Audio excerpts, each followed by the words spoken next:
Yeah, I know somebody that's always stayed in their lane. Beyonce. Beyonce don't talk to us. She don't argue with us, and she definitely not going back and forth with us. She just do the work and come out with raw shit. Now, I personally can't be that low key, but what I can do is talk my shit and say that women deserve to take up space with their light, their voice, and especially their work. So this is for Beyonce. Thank you for being a blueprint and teaching us how to shut the fuck up and to show up. Sometimes I wonder why I'm just so blessed. No bite, no bite. Like God really just keep on blessing me, and it's not fair to you hoes. Nigga, what the fuck do I look like a walk in the park, bitch? You gotta pay for this. Take your fucking drawers off, nigga. Get naked in this bitch. Y'all fucking it up for bitches like me. Bad bitches. Bitches with self-esteem. Yes, I indulge in talking shit. Do I have the facts to back this up?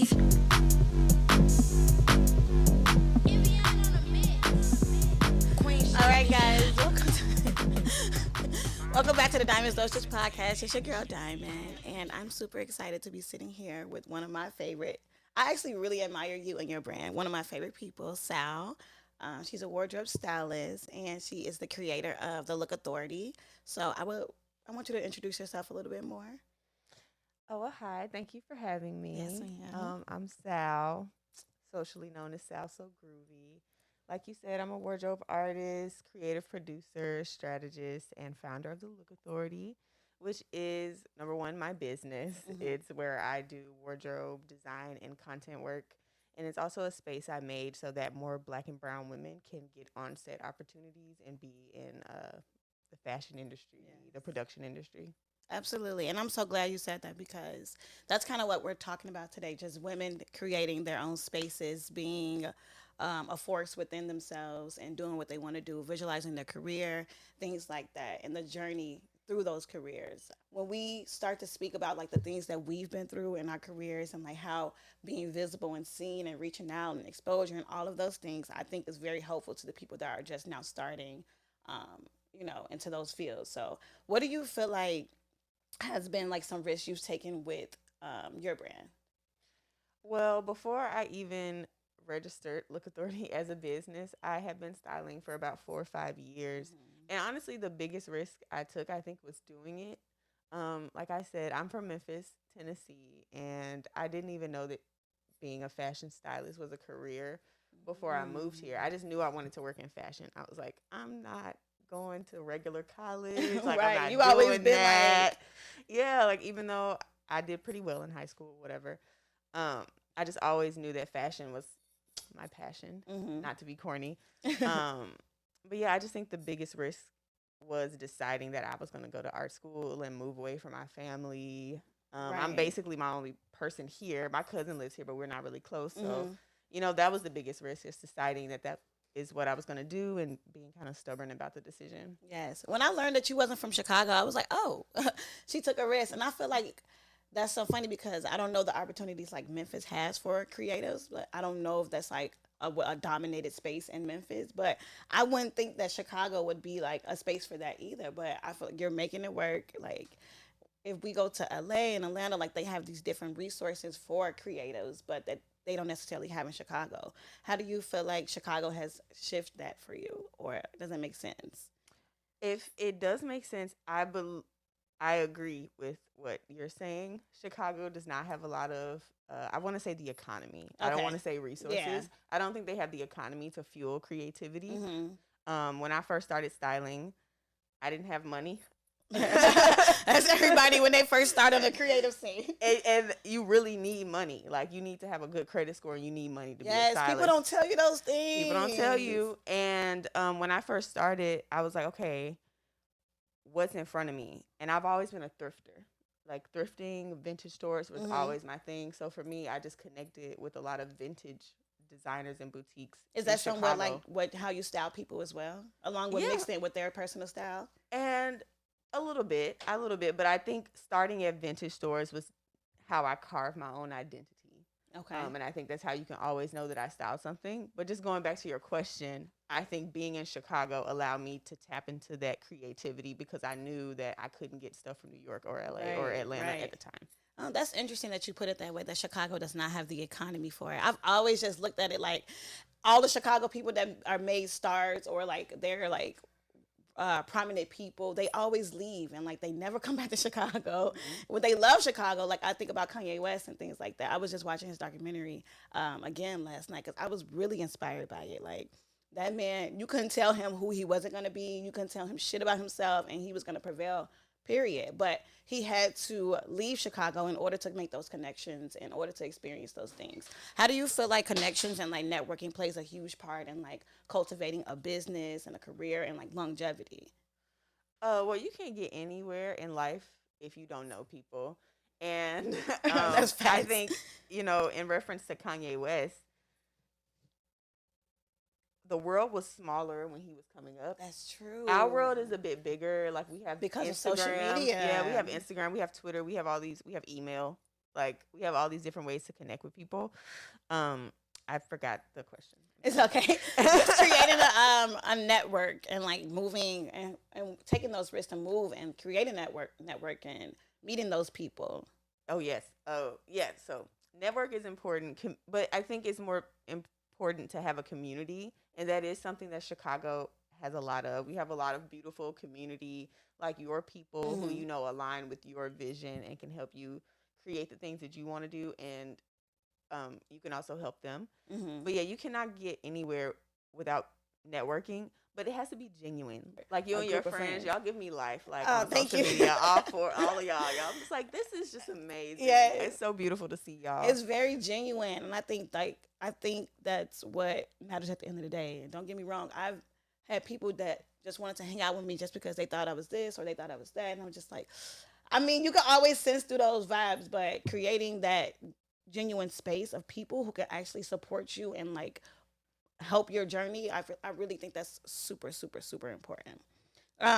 Where at what point do you feel like people need to stop paying people in exposure? Once the person is good. And this may make me sound a little jaded, but like if you aren't good, you probably shouldn't be charging people. But what people don't be knowing, like people don't be knowing they're not good at something. Like where are y'all friends at? That goes back to what you just Where said y'all about friends at? networking and Right. genuine community, because you do need to have people in your corner to let you know when you can get better. For example, I have a friend, her name is Isis. When I Hmm. first started styling, I was in college, and we would just talk and bounce ideas off, creative ideas off all the time. Hmm. And she will give me very honest feedback about my work. She was saying like, "Oh, it's too much to how you dress normally." You know what I Really? mean? And she Were, would give were me you that did like were feedback. you did you feel attacked? Because I feel like people don't know how to take feedback about themselves, and it I can come off I as mean, like, it's an ego bruise. I didn't want to fight her because I know like she has my best interest in heart. But now like my styling is nothing how I dress. It's right. two completely different things, and that challenged me to be better. Oh, that's interesting. So how do you Hmm. separate like how you dress from when you style other people? Like how do you mix those two components? Well, I think for me, how can I say this right? So as far as like my style, like I'm a pretty classic person. Like I like t-shirts, I like button downs, I like jeans, Hmm. and I describe my style as like classic with a southern gothic twist. Now, I I'm can not see that. feminine, right? I'm not feminine like in the traditional sense. And I'm also like not super masculine in the Hmm. traditional sense either.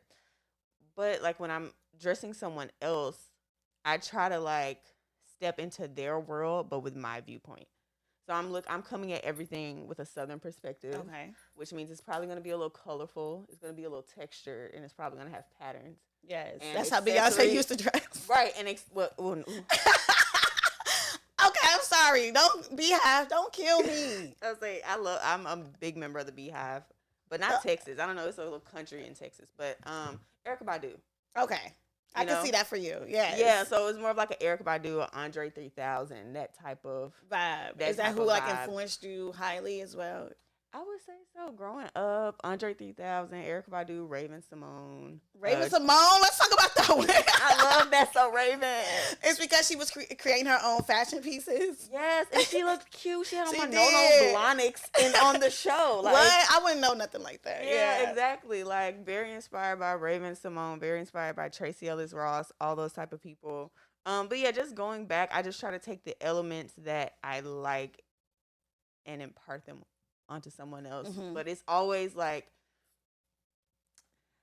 it's always about the client. It's not really about Right, me. right. So like taking myself out of it makes it easier to fulfill the task, honestly. I feel like I wouldn't be able to like remove my, because first of all, that's not my thing to style people, but Mhm. I wouldn't be able to remove who I am from like seeing it on them. So that's definitely takes skill and like high level work. What do you feel like has been like some of like the hardest things in your career? Not necessarily risk, but like some things that you had to get over and like get out of. Because I know you spoke about comparison earlier.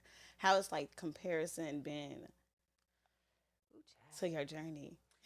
Comparison, I mean, has plagued me since I was a kid. Like I've always struggled with comparing myself to other people, whether it's like just it's And then you always just gotta it's accept the fact that yeah, you're different, right? exactly. And I've always been my little weird quirky self, and I think that's been hard for me to accept. But as I get older and I accept myself, comparisons lessen. Hmm. Self-doubt, you know how it is. It's like, oh my gosh, should I go get a regular job? No, Like, seriously. what should I do? Which I always kept a job on the back burner until I didn't Yes. need it anymore because I'm a Capricorn. I'm never gonna be I broke. always kept me a job too. Like Okay, something until got to fund this business. right. So definitely a lot of self-doubt. Um, and I would just say fear of investing in myself. Hmm. I would be like, oh, I need this money for X, Y, and Z, but it's like I have a job, but I don't want to spend it on the job, but I need it to do the job better. So just like kind of letting go of that scarcity mindset as well. Yes, yes, But yeah, get off of Instagram. Ain't nobody you. You're nobody. Like nobody knows what you're going through and how you got there. yes.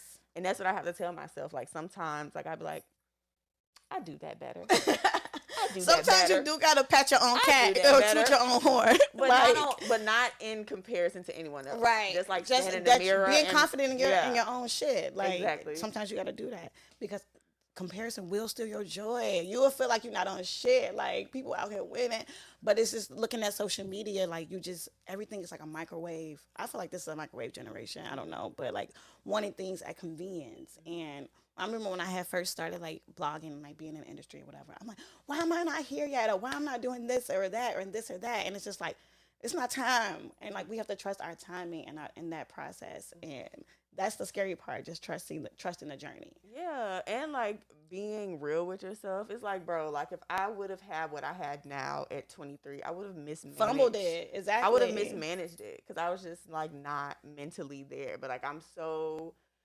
like in the mode of accepting myself and like Yes. in this space where I'm just like cool, like I work out, like I don't care Because about you've all done this the other stuff. foundational work, Yeah, right? You've done the foundational yeah. work, and it's like the only way you can go is up from here now because you literally done the work already. Yes. So, what is like one of your favorite projects you've worked on? Ooh. Can I Don't talk? hurt nobody's Can I, feelings. I was like, can I talk about two? Yeah, go ahead. Just because they're different worlds. So anytime I work with Jamila, I have a great time, and I'll Who say, is Jamila? oh, so Jamila Woods is a singer, songwriter, just an amazing. I'm like, my cheeks are from here to here under this mask. I Y'all wish we could can't see. tell. I wish y'all could see. I wish y'all could see, but I love Jamila so much. I feel very human when I get the I opportunity to love work with her, that. and I feel like she sees me as a person and an artist and not just this person who's performing a service for her. So Hmm. anytime that I've been in her presence, it's always just been wonderful. And on the other What's side, her style like? What? How do you style her? I come at her with like a space age, like Afrofuturistic, feminine twist, but with Okay. like tomboy boy influences. So I always say like we always kind of gravitate toward a cropped or a fitted bodice, but like a more loose bottom. Hmm. And then our jewelry is always like silver. And dainty, Um, like yeah, but like with just like a little futuristic twist, just like okay. whether it's the material or the shape or something like that. But yeah, I just go very like Afrofuturistic with her. Hmm. But not too like over patterned or anything. It's just like this vibe that we have together. So love her. And then on the other side, like on the commercial side, which is a little more, what's the word I want to use? Sterile. I really enjoyed working on this project with GQ, Pitchfork, and White Claw Oh my God, you last done year. big things, girl. Who am I sitting next to, Chad? You gotta look at my website. You done big things. Yeah, so I got to work on that project, and it was like a family affair. Nolis Anderson, who's an amazing photographer, was the subject that day. Nick and Ray from Party Noir, Hmm. and then Namdi was the other subject. And the director, Ariel Fish, was just such a great person to work for. She had a very distinct vision that was very clear to fulfill, which is always amazing. Like Mm-hmm. the deliverable, it was wonderful. The client was great, which is Condé Nast. GQ loved it. It was just an amazing project, and I had everything I needed. I had as much money I needed. I had as much time I as I love needed. I just that. had everything I needed for that project. I loved So it. how do you make, like, for the people that's listening, like, what's your advice on like making those connections or even reaching that point where you're working with GQ? How did I get that job? I think know what you want to do and do it, Mm-hmm. right? So like I said, even though I didn't know that styling was a job until I moved here, once I decided that it was my thing, it was my thing. And I Mm-hmm. get obsessive about stuff. Um, so I started styling. I was a junior in college, or no, like a sophomore headed into junior year. And that's all I talked about. When I Did went you go to out, college down south? I went to Columbia. Oh, okay. That's why I came here. Oh, yes. I'm sorry. Yeah, I know we skipped Connecting all the that. dots. Yes, but yeah, I came here to go to Columbia, and then I started styling like at the end of 2015. But yeah, 2016, 17, I would just be out here like, I'm a stylist. Let me style Right. And you you. got to put yourself out Yeah, I'm there. DMing people. There's a DM from Jamila when she first released Holy that I Mhm. DM'd her, and I was like, hey, I would love to dress you. I don't even know if she has it, but I do. And that Wow. was from like 2016. I And have those are like little manifestations. Yeah, which is like I got chills now just thinking about it because I just didn't realize it until just now. But I put myself out there. I'm not afraid to be like, hey, this is what I do and this is how I am. Obviously, like I dress how I want to dress. It's the summertime, so I give Hmm. it's a little less effort, but You you still know, cute. but yeah, like I always like make sure I look like a stylist, but not just any old stylist. It's like where Absolutely. you get Setting that yourself from. apart, Like right? nobody has that. So definitely like putting myself out there, not being afraid to make the first move. And that's what Um, I was gonna looking the ask you part. as well. Just like people wait for the right time to do something, and like I don't feel like it's gonna ever be a right time because if you don't get started, you don't know what you need to work on, like your strengths, your weaknesses. Mhm. If you don't get started, like people would wait and want perfection, and like I feel like perfection really can paralyze you or It's a myth. Nothing can be perfect except for like some nothing. cake or something. You know what I Even mean? then, I mean, like we can have some errors. Nothing is perfect. So definitely, we as people, as Americans, as Black people especially, we black have to, women too. yeah, we gotta let go of perfectionism because that is a myth set up to make us feel like we are not good enough. And we are Absolutely. fine. Like just because you woke up today, like you're fine. You know Literally, what I just mean? because you're breathing. Like I you're feel like we put fine. so much pressure on just living. Like, damn, like it is a stacker star world out here, but I'm tired. I'm Okay. tired. Like Like, can I eat a sandwich, please? You know what I mean? Like please. So yeah, I would say those things. But I got that job. I think honestly, Nick and Ray probably refer me. who are the who are they? So Nick and Ray, they are the founders of Party Noir, which Okay. is it started as a party, but now it's a community for Black and Brown, LGBTQ, all the alphabet children, um, femmes, femme identifying women, gender nonconforming. So it's a space for like Black queer femme bodies, Okay. which is very necessary Yeah, and very non-existent. necessary. And like it's important to make those relationships and Hmm. connections too. Yeah. Like maintaining those type of connections, and I don't believe in burning bridges. I Hmm. think okay, we had a disagreement, even like if we're working in the industry together or whatever. We had a disagreement. That's what it was. Everything should remain professional and nothing personal when you're working. We should not burn bridges because you don't know who you'll need. Exactly. Yes, Exactly. ma'am. Yeah, I used to be busting it down at Party Noir Busting it and down like what? all on the floor, all on the floor, all on the And so floor. that's how they met you. Yeah, yeah, yeah. And I mean, hey, we became tight after that. Yes, ma'am. Do you feel like I don't know, maybe it's just me who's had this issue, but like maybe because I'm so outspoken and like my brand, my product is it's myself. It's essentially me, and people take that very personally when I talk about the things that I talk about. So I do you? follow you on Twitter. I Yes, know. I've calmed down a lot, but as I'm touching 30, child. But I'm still gonna say what the fuck I gotta say, right? Do you feel like once you're hitting different levels or different statuses that people kind of look at you differently, or new levels, new devils, or they want something from you? Hmm. Uh oh, I'm scared. Right. I will definitely say, in general, in the workplace, as a black woman, I always feel like I have to say stuff a certain way. Hmm. I'll put it like that. Okay. And I will say, What do you mean? Like you have to be nice in your delivery? yeah, I'm not gonna say nice. I'm gonna say tactful. Okay. You just want to be very tactful because people will love to misunderstand people. It's like very popular these Yes. days. Yeah.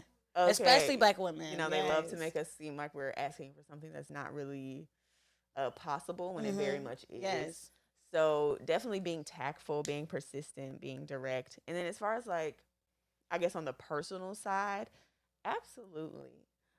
But Hmm. circling it back to, The genuine and friendships. also like knowing who you are, or having like a better sense of who you are, um, and like How what do we you'll have that accept. sense of who we are? Yes, and what we'll accept. It's like trusting yourself first. Right. So for me, how I know who I am better is like I believe in God, right? Everybody doesn't have that anchor in their life. So it's like whatever anchors you Hmm. to Your foundation, yourself yeah. is like, okay, I know who I am. Like I'm Sal, you know, and I know this about me. And, people can assume what they know, but until they cross that door and decide to get to know me, Hmm. they can't, you know what I mean? So it's like, even if you want something from me or you're hating on me or whatever, you can't even get that close. Close to me. I Like, you love can't even that. get that close to like even get what you want without Mm. being genuine about it, Because you you're know? weeding them out. Yeah, and it's like I have a good sense of discernment, like a discernment Hmm. actually. And So judging people's character, that's a yeah, it's like hard I can lesson I had see to you. learn. Like I'm watching Right. you, and I'm peeping Reading between the you. lines, all type of Mhm. shit, because you do have to protect yourself once you're in a space where people can want something from you, Mhm. if that makes sense. Like you do Yeah. have to protect your everything around you because Yeah. people will try to use you and abuse you. Yeah, and then Yes. also like don't be so easily flattered. I think Or once you get, impressed. yeah, like Stop when you being get so to, yeah, when you impressed. get to a certain place, like so many people are gonna want to help you. You need to vet them Yeah. people because they will waste your time. Yeah. The silence. They will waste People it. will waste your motherfucking time. Like, what do you want from me? Because, okay, like in the beginning, yes, I'm doing these things for exposure. I want to get my name out there. I want to do this and this. But it's like at a certain point where you've already laid that foundation. I don't need anything from anybody. You know what I'm saying? Like Right. I need my people, of course, but I don't jump at every opportunity because you're not supposed to do that. Exactly. And then I think for a person like you see your return. So it's like, why would you even involve yourself in that? Like when you Exactly. actually see the results of the work that you put in yourself. That's a word right Y'all there. know I'm a pastor. Next question. Next question. I want to talk about instant gratification versus delayed gratification because, baby, me, I don't know. Like, I feel like I'm so like this, especially like being a fire sign. I want to see like instant results. I want to see instant money. I want to see instant everything. And it's just like, how can we get to that space where it's like, okay, I'll just wait. I'll let things come to me. Am I chasing this or is it just naturally happening for me? Mhm. And having that delayed gratification. So, like, how do you feel like people should wait and trust the process? Like, what are those? What can we do to see through? Um, I just figured that out 3 days ago. Really? But definitely make a plan. I think if you're gonna do anything creative, or if you're gonna go on any risky endeavor, you should have a plan.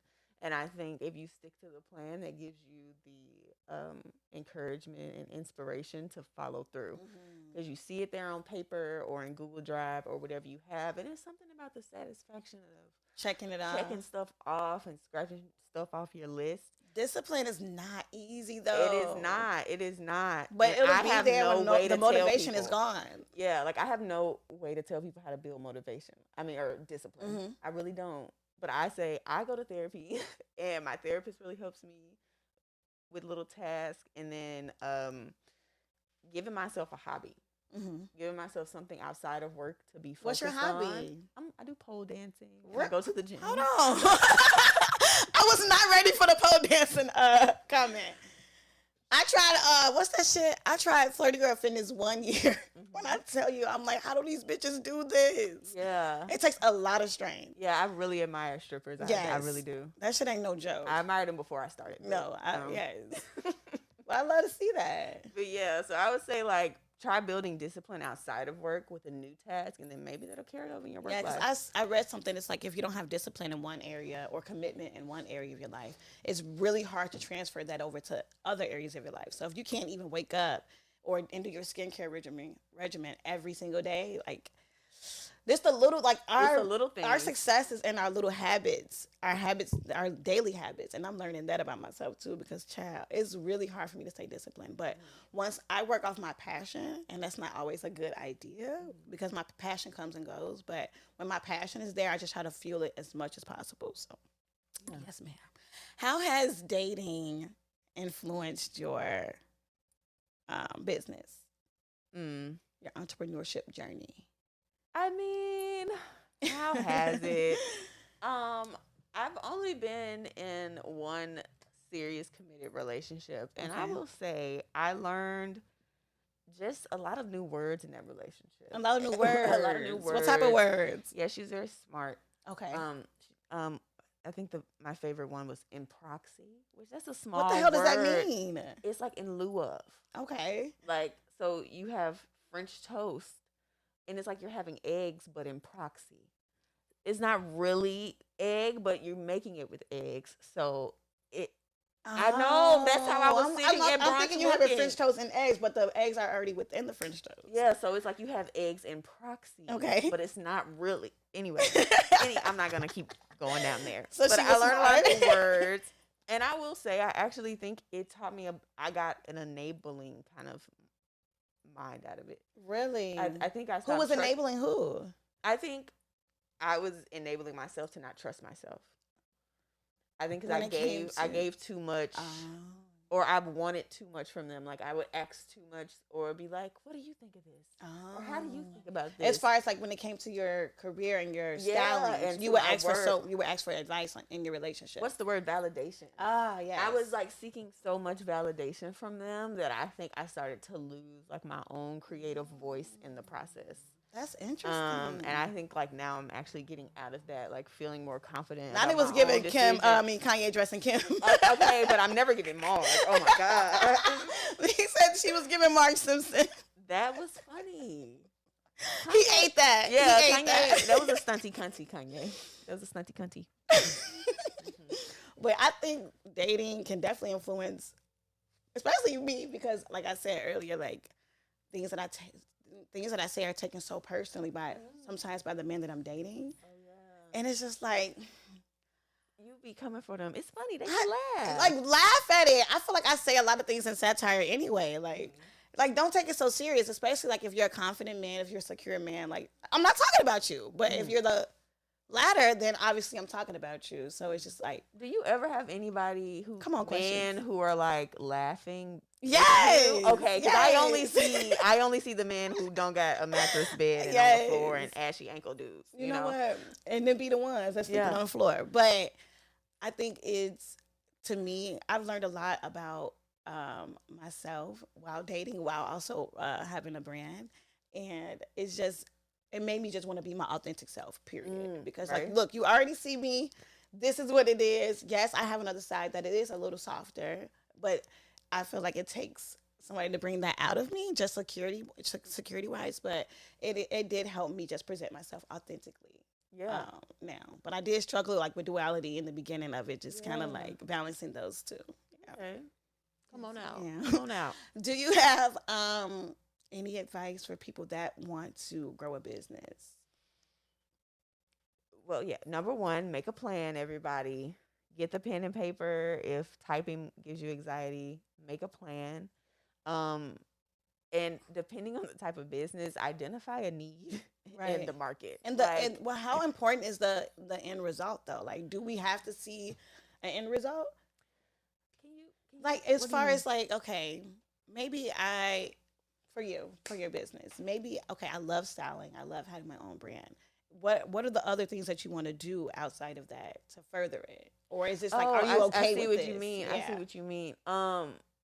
I'm gonna say I don't have a middle, Okay. but I do have an end result though. Okay. There is something that I am focused on and I want to get to, but how I get there, I'm very flexible and I'm very Um, open, and so I think that allows a lot of cool opportunities to come to are you me. okay with trying new things? Like are you Semi. okay? I'm not too excited about new stuff, but I mean, it You're an earth sign depends. too, You by know the what I way. mean? It's like I gotta read the review a little You got to see bit. some type of results coming from it. Like Yeah. with me, I'm not gonna wake up and like start doing lashes tomorrow and Right. y'all come wash them blow dried. I'm not gonna start doing hair because I feel like we need to be a master at something that we do. Like there's nothing wrong with trying new things and like if you're good at those new things, that's fine. But I'm just like so adamant about sticking with what you're good at. And I think Hmm. that's what most people should do. Like Yeah. sticking what you're good at and seeing it through and executing the things that you're good at. Yeah. I will say, like, around my fifth year or four, it's, I keep saying fifth year, but I'm sure it was year four or something. Because I started styling I say officially in 2016, because that's when I started to make a little money. Mm-hmm. Um, and I will say around 2019 is when I started to be like, okay, how can I expand from this? Which is like, okay, I've always considered myself an artist. Like the work I do for that pays my rent is like me being a very technical person. Mm-hmm. Like What do you mean by that? it's much less creative. Like it's much less me like having this fabulous like fitting with people, you know? It's like I'm working with a client and I'm working with an agency and I Okay. have This is my deliverables. job. And yeah, and I'm treating it like a very much job. And on the other half of that, it's like, okay, my artistry, how do I want that to expand? So that's how I'm starting to do. Oh, I'm producing these 20-minute fashion shows that's now turning into an event that I just did with Nicole Humphrey of Not Mm-hmm. Create, you know, that turned into Beyond the Bias, which is this video project that I produced myself. And it's all from the Mm. same like Right, the world same of visual, realm. of making visual projects. Um, but it was just like this slow expansion. And I think even when I first started, I had the dream of wanting to do those things, but I kind of did, like you said, had to shut them out and be like, okay, no, I need to get good at styling first. Right, Like I but need to they get good at naturally happen for you. yeah, like I need to get good at communicating through clothes first, and now I can communicate through these other mediums, which is what I'm starting to explore. So, I think that's very solid advice. mm-hmm. Just sticking with what you love, and like the things will naturally flow and come. Like really feel like I'm a witness of that. Just do Mm-hmm. what you love and get started on it because Yeah. you're gonna be waiting forever, Mm-hmm. and don't be waiting on nobody else either. Because baby, you're gonna be waiting forever. Like Mm-hmm. do your shit and And do stay it now. consistent. Like you Yes, were consistent even in 2020. You know, there's someone else I love, Takara. She's a sneaker. yes, You know, yes. she's We follow consistent. each other on That's what I'm Instagram. saying. Like she's consistent and she's like doing her thing, and she just got rolled up in Essence. You know what I Wow, that's mean? I love to see shit like That's what that. I'm saying. And I don't know her personally, but you know, Dez, Mhm. Joe, they just Mhm. keep doing it, and it's Mhm. gonna give you a return. It's not gonna happen overnight. It actually takes 10,000 hours to perfect your craft. So if you count, I'm on Wow. 7,000. So if you count it that way, I need to count my you know hours. what I mean? I'm a little behind on counting, but Yeah, yeah. So yeah, the just it's consistency. consistency. That's it Yes, too. I really want that word to be taken from this podcast, the consistency. Hmm. So we're gonna wrap this little thing up, but I do have one last question for you. Have you ever faced burnout or just burnout trying to make ends meet or burnout when you're like you have an overload of things to do? Oh, definitely. I think honestly, the pandemic saved me from burnout because I was probably heading straight for it. Right before the pandemic, was working at a copywriter at Akira, so in Mm-hmm. their main office, and I would sometimes go to work 7 to 3, and then if I had a photo shoot, I would just go straight to a shoot for that day. Luckily, they did let me take off work, but basically, I was balancing like this 9 to 5 job with being a stylist and also like doing all these other things. No, Um, keeping just balancing just yourself, yeah, prioritizing balancing my yourself. life, and then yeah, so I think the pandemic definitely saved me from that. And maybe I had a moment like that, like maybe at the end of last year, but I also think that just came from just 2021 was kind of thirsty. You know what I Thirsty mean? like what? It was just I'm a trying lot to going remember. on. It was just like post pandemic. Everybody wanted to make all this stuff. It was just a lot going on for me, just Mhm. mentally. I had like just broken up with someone. Mhm. It was just a lot going on. So I would say maybe those two times, but definitely how I got out of it was being okay with resting, and accepting that I'm That's so important. yeah, and accepting that like I'm at the part of my life where okay, I've caught my dream. It's in my hand, right?